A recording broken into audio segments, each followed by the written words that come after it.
Praise the lord. ప్రభువైన యేసుక్రీస్తు నామములో మీకు శుభము కలుగునుగాక. ఈరోజు దేవుని వాగ్దానం, జ్ఞానమును తెలివియు నీకియ్యబడును, ఐశ్వర్యమును సొమ్మును ఘనతను నీకిచ్చెదను.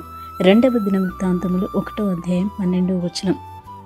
దేవుడు సమస్త జ్ఞానానికి మూలమై ఉన్నాడు. అవును నా ప్రియ సహోదరి సహోదరులారా, బుద్ధి జ్ఞానముల సర్వసంపదలు ఆయన యందే గుప్తములై ఉన్నవి. కాబట్టి ఆయన మార్గంలో నడిచి ఆయన వాక్యానుసారమైన జీవితాన్ని కలిగి ఉండి ఆయనతో సహవాసము కలిగి ఉన్నప్పుడు మనం నడవవలసిన మార్గమును ఆయన మనకు బోధించును. మనం వెళ్ళి ప్రతి మార్గమును ఆయన సరళము చేయును. బుద్ధి జ్ఞానములతో నిండి ఉన్న ప్రభువైన యేసును మనం అంగీకరించినప్పుడు దైవికమైన జ్ఞానముతో మనల్ని నింపి ఆయన దీవించి ఆశీర్వదించును.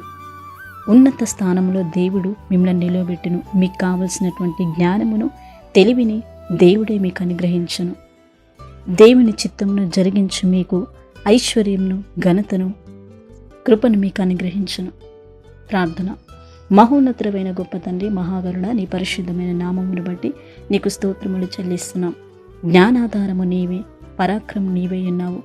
మాకు కావలసినటువంటి జ్ఞానాన్ని మీరే మాకు అనుగ్రహించండి.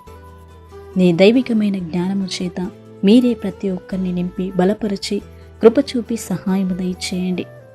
ప్రతి ఒక్కరిలో జ్ఞాన హృదయం మీరే అనుగ్రహించమని, నీవే అనుగ్రహించి దీవెనలు ఆశీర్వాదాలు పొందుకునే ధన్యతను అనుగ్రహించమని యేసు నామములో ప్రార్థించి అడిగి వేడుకుంటున్నాము తండ్రి. ఆమేన్.